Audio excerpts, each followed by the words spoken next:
The reason of going to Supreme Court was that I had earlier filed a petition asking for a stay on the Citizen Amendment Act. And at that time, the government of India's council stood up and said verbally that they are yet to frame rules. And so now there's no need for it. Now when the rules have been framed, there is an urgent need which I felt that we should go to the Supreme Court asking for a stay on the rules. Because if the government starts giving citizenship on the basis of this discriminatory law, then it will be very difficult to turn the the clock back.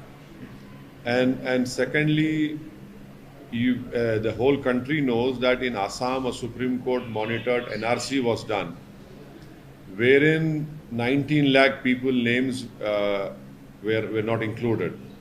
Now in that you have around about a million names of non-Muslims, wherein we feel that they can be accommodated under the new rules and the new law, and it will be discriminatory on the part of the government to exclude the Muslims. Second important point which we had mentioned, which is drafted by our lawyer Janab Nizam Pasha Sahib, is that the Supreme Court has held that any allurement to conversion of religion is also a crime. Now, people who are not Muslims will be given citizenship. That in itself is an allurement on by the government that if you belong to this religion and you don't belong to Islam, then citizenship can be given to you. So these are the two important grounds which our lawyer Janab Nizam Pasha has mentioned, and we have asked. That is why we have gone to Supreme Court, hoping inshallah that the Supreme Court will take a favorable decision in our favor. And the timing of the notification also is something that would have a political impact, you think, on the forthcoming elections? Of course, the government had waited deliberately for 4 long years after passing this unconstitutional law with the brute majority in the parliament. And keeping in mind the Lok Sabha elections, the government took the decision a few days before the dates of the Lok Sabha general elections have to be announced. Sir आपने approach किया है supreme court को? तो हमने supreme court को पहले ही हमारा case supreme court में है। उस वक्त गवर्नमेंट ऑफ इंडिया के काउंसिल ने कहा था कि गवर्नमेंट ऑफ इंडिया ने अभी रूल्स नहीं बनाए हैं, तो इसलिए अभी इस पर कोई बहस करना बहुत जल्दी होगा। अब जबकि मोदी हुकूमत ने CAA के रूल्स बना दिए हैं, तो सुप्रीम कोर्ट जाना एक अर्जेंसी है, वक्त का अहम तकाजा है, क्योंकि अगर ये सरकार सिटीजनशिप देना शुरू कर दे एक अनकॉन्स्टिट्यूशनल लॉ पर जिसको एक रिलीजन के ऊपर बनाया गया है, तो इससे नुकसान हो सकता है। नुकसान ये है कि सुप्रीम कोर्ट मॉनिटर्ड एक NRC आसाम में हुआ जिसमें 19 लाख लोगों के नाम नहीं आए, उसमें से करीब 1 लाख के करीब मुसलमान हैं, बाकी नॉन मुस्लिम्स हैं। अगर आप इस लॉ के उस रूल्स के तहत उन तमाम लोगों को दे देंगे सिटीजनशिप जिनका रिलीजन इस्लाम नहीं है, तो ये बड़ा ही नाइंसाफ़ी होगी उन लोगों के लिए, उन मुसलमानों के लिए जिनका नाम नहीं आया। दूसरा इम्पॉर्टेंट पॉइंट ये है कि सुप्रीम कोर्ट ने 1960s या 70s में एक जजमेंट में कहा था कि अगर कोई एल्योरमेंट आप देते हैं किसी को अपना रिलीजन बदलने के लिए, तो वो भी एक क्राइम है। अब ये सरकार ये कह रही है कि अगर आपका रिलीजन इस्लाम है या आप मुसलमान हैं तो आपको सिटीजनशिप नहीं दी जाएगी, अगर आपका रिलीजन इससे हटकर होगा तो हम दे देंगे। तो ये भी एक किस्म का एल्योरमेंट है। इसीलिए हम सुप्रीम कोर्ट के पास गए हैं और सुप्रीम कोर्ट से हमारे फाजिल वकील जनाब निज़ाम पाशा साहब हैं, और हमको उम्मीद है कि सुप्रीम कोर्ट इस पर देखेगा। अब देखेंगे सुप्रीम कोर्ट में क्या होता है। सर, आपने जैसे सीए जैसे लागू हुआ तो आपने कहा कि चुनावी फायदा लेने के लिए चुनाव जस्ट आने वाला है, उससे पहले क्या ये आप पे अप्लाई नहीं होता कि आप भी जो डॉक्यूमेंट आपने शो किया सुप्रीम कोर्ट को अप्रोच हुए, आज अभी इस वक्त अनाउंसमेंट हो रहा है, चुनाव का ऐलान हो रहा है, उसके ठीक उसी दिन आप भी कर रहे हैं, तो क्या आप भी पॉलिटिक्स नहीं कर रहे? देखिए, मैं एक पॉलिटिशियन हूँ, मैं कोई फिलोसोफर नहीं हूँ, नंबर 1। दूसरी बात यह है कि यह कानून पास हुआ था 2019 में। रूलिंग पार्टी नरेंद्र मोदी प्रधानमंत्री की सरकार ने इसको पास किया, तो वो लोग इसको दबा के रखे अपने पास, अपने बगल में दबा के रखे, और जैसे ही उनको मालूम था कि 1 हफ्ते के अंदर election commission of India Lok Sabha के चुनाव की डेट्स अनाउंस करेगा, उन्होंने रात में ये रूल्स का ऐलान कर दिया। जब सरकार चुनाव को सामने रखकर फैसला ले रही है तो ये बहुत गलत बात है कि आप मुझसे सवाल कर रहे हैं कि मैं सुप्रीम कोर्ट क्यों जा रहा हूँ। जब कोई रूल्स बनाती है सरकार तो मुझे सुप्रीम कोर्ट जाना पड़ेगा ना। मैंने तो उस कानून को लोकसभा में इस बिल को फाड़ा था, इस कॉन्स्टिट्यूशनल काला कानून कहा था, और इस बिल के जरिए, इस कानून के जरिए सरकार मुसलमानों को खास तौर से और गरीबों को स्टेटलेस बनाना चाहती है, और इस कानून को आपको एनआरसी एनपीआर से जोड़ के देखना है। तो सियासत तो नरेंद्र मोदी कर रहे हैं और इस तरह का कानून बनाकर।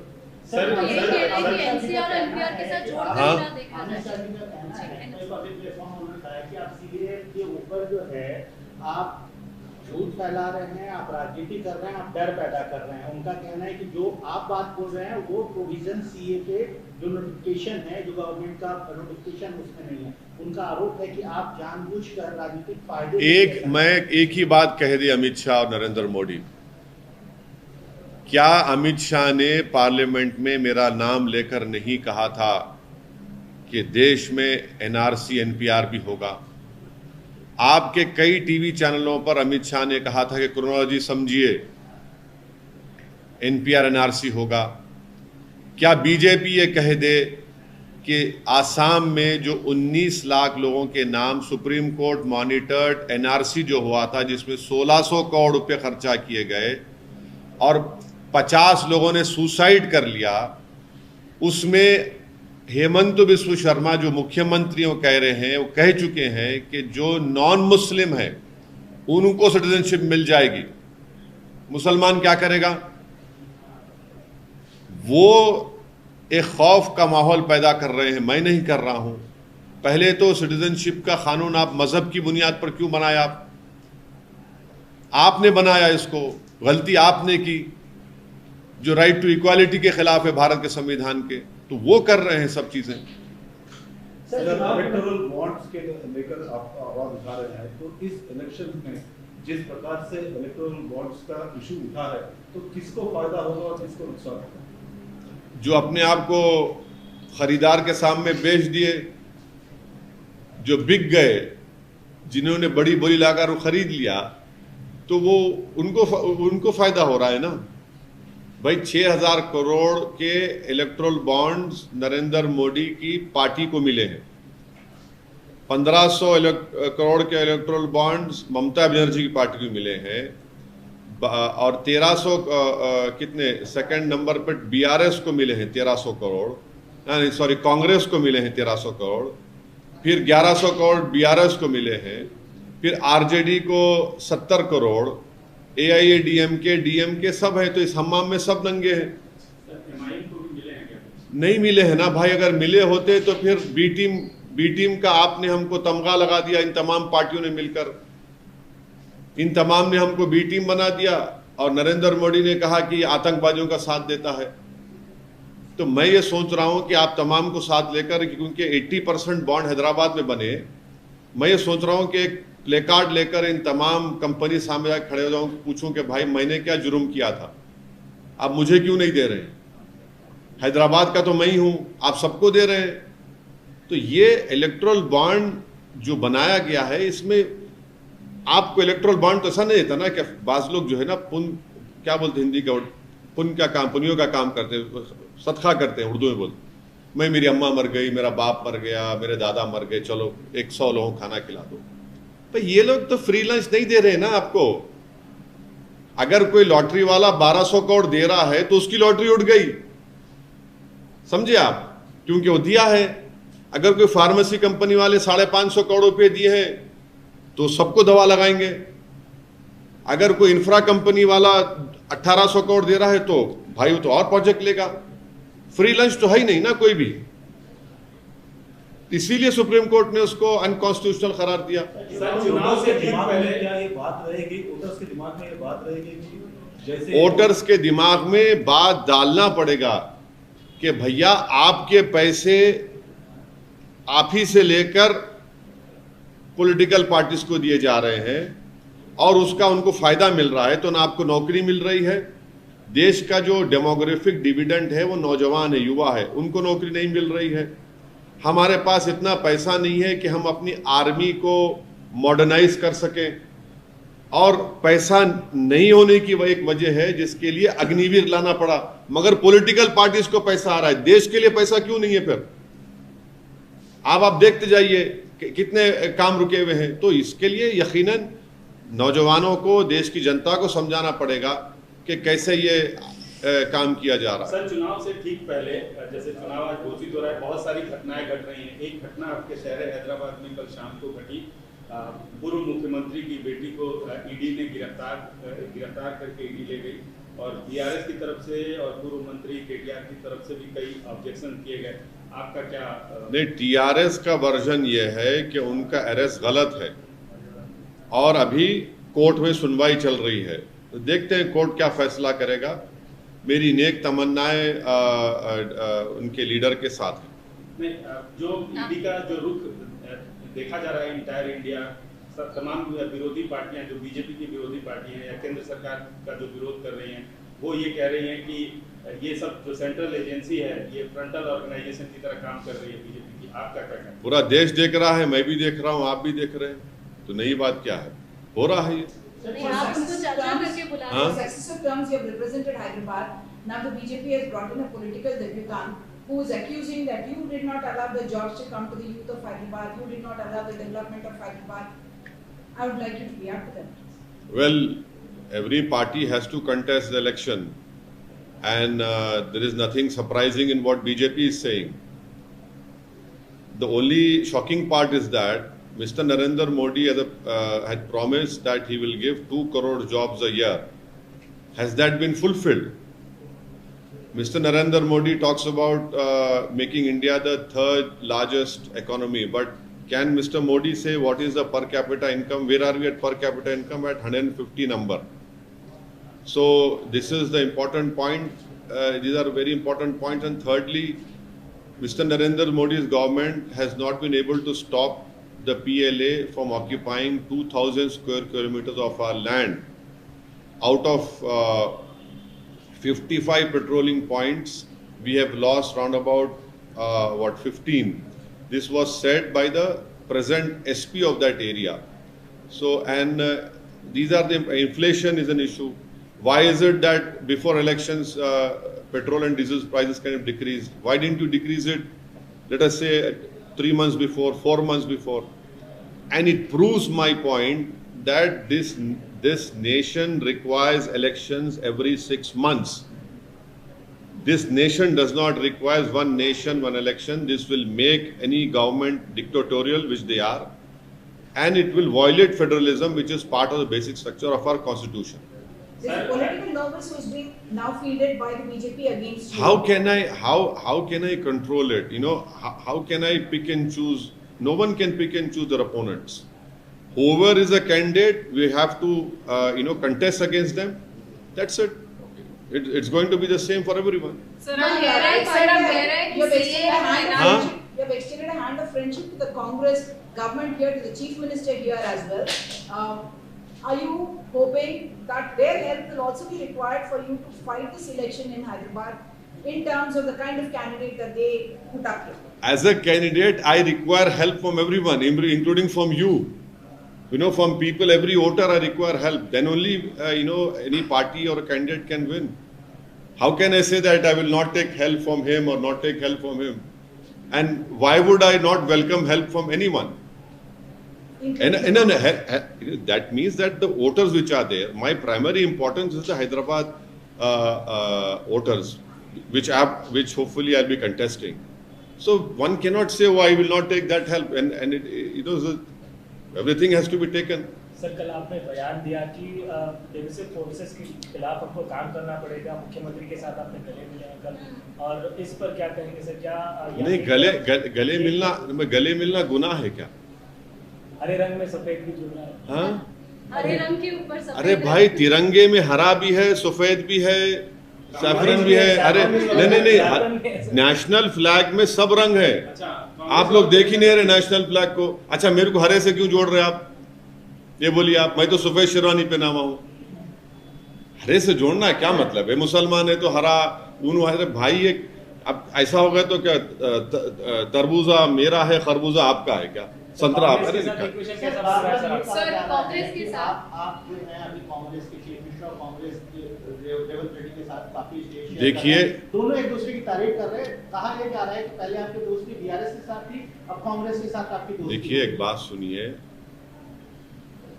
तेलंगाना को मजबूत करने के लिए, तेलंगाना में अमन को बरकरार रखने के लिए, तेलंगाना में फाशिस्ट और कम्युनल फोर्सेस को रोकने के लिए, ये हमारी एक अखलाकी जिम्मेदारी है, नंबर 1।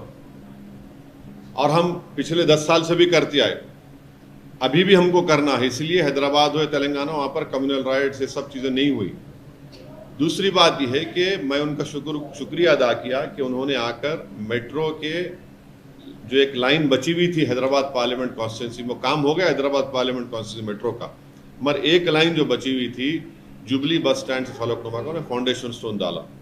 और दूसरा, उन्होंने मिरालम के पास एक ब्रिज का भी उन्होंने मंजूरी दी।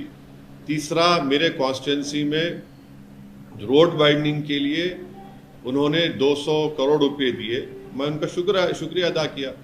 तो इसमें बुरी बात क्या है? डेवलपमेंट होना चाहिए ना तेलंगाना में, हैदराबाद में, तो इसमें बुरा क्या है? देखिए, हाँ, पहले आरोप लगता था कार की स्टीयरिंग आपके हाथ में। वो आप लोग बोलते थे अमित शाह, अब आप अमित शाह की जबान में बोल रहे हैं। मैंने आरोप प्रति आरोप तो चलते रहता है ना। इलेक्शन है, तेलंगाना की आवाम ने उनको सत्ता दी है तो हमको रिस्पेक्ट करना पड़ेगा, और हमको हैदराबाद को आगे लेके जाना है। तो मेरे कॉन्स्टिट्यूंसी में डेवलपमेंट के काम हो रहे हैं। सर, आप बीआरएस के साथ कह रहे हैं, आप क्या कांग्रेस के साथ आप आगे बढ़ रहे हैं? कैसे समझे? पहले आप बीआरएस के साथ आपकी दोस्ती का हाथ था। देखिए, Or is it about the bigger danger of a BJP that you want to keep out so you can join hands? देखिए, आगे तो बढ़ना है, पीछे तो हटना नहीं है। आगे तो बढ़ना है, पीछे कहाँ हटेंगे? पीछे हटने का नाम असदुद्दीन ओवैसी है ही नहीं। अरे आगे बढ़ना है ना। आगे बढ़ेंगे ही तो हर पॉलिटिकल पार्टी आगे बढ़ती है ना। नहीं, किसके साथ? अरे आगे बढ़ेंगे भाई, किसके साथ बोलते? हम में काबिलियत है, हम खुद आगे बढ़ रहे हैं। यहाँ तक हमारा जो सियासी सफर रहा है और आगे भी रहेगा, तो उसमें हमारी कोशिशें रही, मेहनत रही, लोगों का साथ रहा, और रहेंगे, आगे बढ़ेंगे। कितने सीट आप, क्योंकि अभी चुनाव के डेट डिक्लेयर हो रहे हैं, तो आपने भी सोचा होगा कि देखिए, औरंगाबाद से इंशाल्लाह इम्तियाज जलील साहब लड़ेंगे, किशनगंज से अख्तरुल ईमान साहब जो हमारे बिहार के अध्यक्ष लड़ेंगे, हैदराबाद से इंशाल्लाह पार्टी असदुद्दीन ओवैसी को टिकट देगी। इससे हटकर भी बिहार, यूपी, महाराष्ट्र में हमारे वहाँ के पार्टी प्रेसिडेंट्स डिसाइड कर रहे हैं, आपको बता देंगे। 11 सीट की मांग की बिहार को, उसका क्या? हाँ? 11 सीट की मांग की है बिहार यूनिट ने आपसे। तो हाँ, वो लोग डिस्कस कर रहे, मैं उन पे छोड़ा हूँ, वो बताएंगे आप। सिकंदराबाद से आपकी पार्टी लड़ रही है, वही बताएंगे आपको, देखेंगे। अच्छा सर, आपकी अपोनेंट हैं, आपके कॉन्स्टिट्यूंसी में काफी घूम रहे हैं, बीजेपी से उनको टिकट मिला है, उनका सीधे आप पे आरोप है कि आपने ओल्ड सिटी को जानबूझ के पिछड़ा रखा, डेवलपमेंट नहीं किया, यूथ बेरोजगार हैं, ये सारे आरोप वो लगाती चल रही हैं, आपकी कॉन्स्टिट्यूंसी में घूम रही हैं। नहीं, देखिए, पॉलिटिकल हम पार्टी के अपोनेंट है, अब जाहिर है अचानक इलेक्शन से पहले आ गए तो कुछ बोलना पड़ता है, तो बोलिए, कोई बात नहीं। आरटीआई डालिए, आरटीआई से मालूम हो जाएगा आपको कितने डेवलपमेंट के काम हुए नहीं हुए। बुनियादी सवाल ये मुल्क जानना चाहता है कि 10 साल में नरेंद्र मोदी की सरकार ने भारत के जो युवाओं का जो डेमोग्राफिक डिविडेंड पूरे विश्व में हमारे पास है, उनका मुकद्दर बेरोजगारी क्यों बना दिया। देश ये जानना चाहता है कि इलेक्टोरल बॉन्ड में 6,000 करोड़ रुपए कैसे बीजेपी को मिले और इसका इस्तेमाल कैसे हुआ।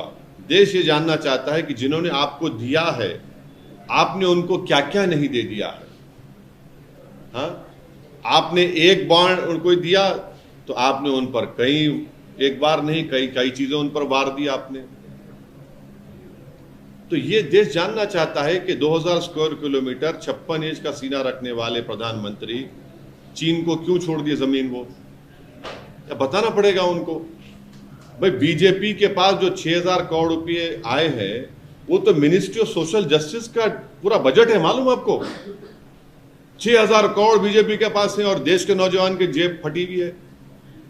6,000 करोड़ बीजेपी के पास है, 1,500 करोड़ ममता के पास है, 1,100 करोड़ कांग्रेस के पास है, 1,000 करोड़ टीआरएस के पास है, डीएमके के पास है। देश के युवाओं के पास क्या है भाई, ये सवाल है। वो तो फर्जी वोटों की भी बात करी है कि हाँ अभी देख, अरे आप सभी अभी दो कैसा होगा। ममता दीदी को चोट लगी है, उनको अरे भाई क्यों नहीं यार, किसी से पर्सनली हेट्रेड क्यों होगी। हम हमारे बेस्ट विशेस उनको देते हैं और अल्लाह करे जल्द से जल्द सेहतमंद हो जाए। Sir, do you think the India alliance stands a strong chance against Narendra Modi? Locally, you are the strongest. I have said very clearly that Hyderabad, people of Hyderabad Parliament constituency and Telangana and people of Seemanchal will vote against this unconstitutional religion-based law, discriminatory law, that is CAA. That is what I have stated. The rest, I am not part of that alliance, so I cannot speak on their behalf. Sir, but as somebody with national ambitions, you are contesting in other states as well. As somebody with national ambitions who's contesting in other states, what is your view? What do you think about the India alliance? You don't have to. No, don't reduce me to the level of some political analyst who has no work to do, who sits every day at the TV channels and gets something in return. I cannot stoop down to that level. I can only speak on behalf of my political party, which I have told you just now. As far as other alliances are concerned, they have more qualified people than me and they can answer your question in a very good way. Is your party open to India alliance if they approach something? अरे भाई आप मेरे दरवाजे में दारुसलाम में आके दारुसलाम में दरवाजे है ही नहीं, ओपन ग्राउंड में मेरा दफ्तर है। स्वागत करते हैं। अरे इम्तियाज जलील ने तो एक नहीं 2 मरतबा बोला महाराष्ट्र में, अख्तरुल ईमान बोले किशनगंज में, और क्या बोलेंगे। सर अब सीए को एनआरसी और एनपीआर के थ्रू जोड़ने की बात कर रहे हैं, लेकिन अभी हाल ही में अमित शाह ने जो इंटरव्यू दिया था वहां पे उन्होंने कहा था कि there is no provision for NRC in this law and this law will not take away anyone's citizenship. देखिए कितना झूठ बोलते हैं। अरे झूठ की भी तो कोई हद होनी चाहिए मेरे भाई। ये सिटीजनशिप एक्ट में बन रहा है ना, एनपीआर एनआरसी भी सिटीजनशिप एक्ट का है। आप रिलीजन के ऊपर सिटीजनशिप दे रहे तो रिलीजन के ऊपर छीन नहीं सकते क्या अमित शाह ने लोकसभा में मेरा नाम लेकर नहीं कहा था कि ओवैसी जी एनपीआर होगा, एनआरसी होगा? नंबर 1। हाँ, वो बोलते हैं कि इसका हिस्सा नहीं है, पार्लियामेंट में बोला गया, आपके टीवी चैनलों पर आकर वो बोले। आसाम में 19 लाख लोगों के नाम नहीं आए जो सुप्रीम कोर्ट मॉनिटर्ड एनआरसी हुआ, 1600 करोड़ रुपए खर्चा किए गए, 50 लोगों ने सुसाइड किया। उसके बाद जब 19 लाख लोगों के नाम नहीं आए, जिसमें से करीब 17 लाख नॉन मुस्लिम लोगों के नाम है, उसको आसाम के मुख्यमंत्री कहते हैं कि हम उनको CAA के तहत सिटीजनशिप दे देंगे। उन्होंने ऑन रिकॉर्ड कहा इस बात को। वो जो 1 लाख 1.25 लाख मुसलमान है वो क्या करेंगे? सर 7 चरणों में चुनाव की बात हो रही है। अभी नहीं मालूम आशीष को, अभी नहीं उन्हें अभी नहीं मालूम, मेरे को देखने दो। प्रधानमंत्री नरेंद्र मोदी कुछ ही देर में इंटरव्यू अच्छा सर हाँ? आपका सीधा सवाल क्या रहेगा सर? क्या प्रधानमंत्री नरेंद्र मोदी इंटरव्यू फेस करने वाले हैं इंडिया टुडे किससे फेस करने वाले हैं?